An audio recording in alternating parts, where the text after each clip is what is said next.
प्रदेश में 594 किलोमीटर लंबा गंगा एक्सप्रेसवे लगभग तैयार हो चुका है। अब फिनिशिंग चल रही है। बताया जा रहा है कि प्रधानमंत्री नरेंद्र मोदी गंगा एक्सप्रेसवे का उद्घाटन कर सकते हैं। ऐसे में पश्चिमी यूपी को पूर्वांचल से जोड़ने वाले एक्सप्रेसवे के शुरू होने के बाद मेरठ से प्रयागराज की दूरी महज 6 घंटे में पूरी हो जाएगी। अब तक लोगों को 11 से 12 घंटे लगते हैं। दरअसल कई मायनों में यह एक्सप्रेसवे बेहद खास है। एक्सप्रेसवे पर जगह जगह पब्लिक कन्वीनियंस सेंटर बनाए गए हैं। यहाँ सोने की जगह इलाज के लिए ट्रामा सेंटर और फूड कोर्ट है। इसके अलावा जगह जगह सड़क रंबल स्ट्रिप यानी सड़क पर उभरी हुई पट्टियां बनाई गई हैं, जिस पर गाड़ी का टायर जाते ही ड्राइवर वाइब्रेशन महसूस करने लगेगा, जिससे एक्सीडेंट की आशंका कम हो जाएगी। क्योंकि जब भी सड़क के किनारे बनी सफेद पट्टी पर गाड़ी का टायर जाता है तो वाइब्रेशन महसूस होता है। वो सफेद पट्टी रंबल स्ट्रिप है। यह स्ट्रिप ड्राइवर्स को नींद से जगाने के लिए बनाई जाती है। सुनने में थोड़ा अजीब जरूर लग सकता है, लेकिन सच है। दरअसल एक्सप्रेसवे पर लगातार एक ही स्पीड पर चलते रहने से ड्राइवर्स को सुस्ती आने लगती है। कई बार उनकी आंखें तक लग जाती है। ऐसे में ड्राइवर्स को अलर्ट रखने के लिए रंबल स्ट्रिप बनाई गई है। जब भी कार का पहिया स्ट्रिप पर पड़ेगा, कार में वाइब्रेशन महसूस होगा, जिससे ड्राइवर की नींद खुल जाएगी और एक्सीडेंट होने से बच जाएगा। ऐसे में रंबल स्ट्रिप मेरठ से प्रयागराज तक पूरे एक्सप्रेसवे पर बनाई गई है। बता दें कि गंगा नदी के पास के 12 जिलों से गुजरने की वजह से इसे गंगा एक्सप्रेसवे नाम दिया गया है।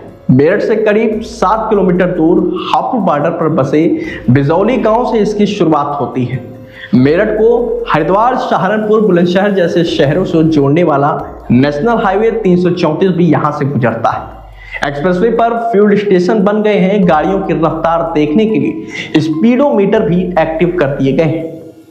वहीं 594 किलोमीटर के पूरे गंगा एक्सप्रेसवे पर कुल 9 पब्लिक कन्वीनियंस सेंटर बनाए गए हैं। मेरठ से प्रयागराज की तरफ जाते हुए आपको 5 सेंटर मिलेंगे। ऐसे ही प्रयागराज से मेरठ की तरफ वापस आते हुए आपको 4 सेंटर मिलेंगे।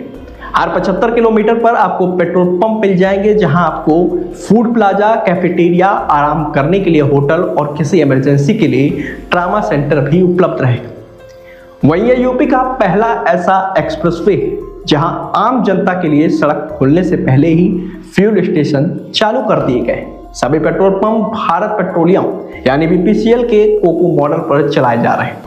कोको का मतलब है कंपनी ओन, कंपनी ऑपरेटेड। ये पेट्रोल पंप डायरेक्टली बीपीसीएल से ही चलते हैं। फूड प्लाजा और कैफेटेरिया में खाने पीने की चीजें किफायती दामों पर मिलने लगी है। ड्राइवरों और यात्रियों के लिए डॉर्मेट्री भी बनाए गए हैं। चाहे तो आप होटल में कमरा भी ले सकते हैं। खास बात यह है कि आम होटलों की तरह यहाँ आपको पूरे 24 घंटे का पैसा नहीं देना होगा। सिर्फ उतने समय का पेमेंट करना है जितनी देर के लिए आप कमरे में रुके थे। मतलब 5 घंटे रुकते हैं तो सिर्फ 5 घंटे का ही भुगतान करना होगा, ना कि 24 घंटे का। इसके अलावा टोल प्लाजा के किनारे प्राइमरी हेल्थ सेंटर बनाए गए हैं। जैसे ही एक्सप्रेसवे पर कोई भी एक्सीडेंट होता है उन्हें पता चल जाएगा। साथ ही इसका टारगेट टाइम 20 मिनट का रखा गया है। एम्बुलेंस स्पॉट पर पहुंचने के बाद मरीज को ऑक्सीजन सिलेंडर, फर्स्ट एड से जुड़ी दवाइयां वहां पर मिल जाएंगी। एम्बुलेंस के अंदर जीवन रक्षक उपकरण भी लगाए गए हैं। अगर वो सीरियस होता है तो फिर उसको ट्रामा सेंटर में भर्ती कराया जाएगा।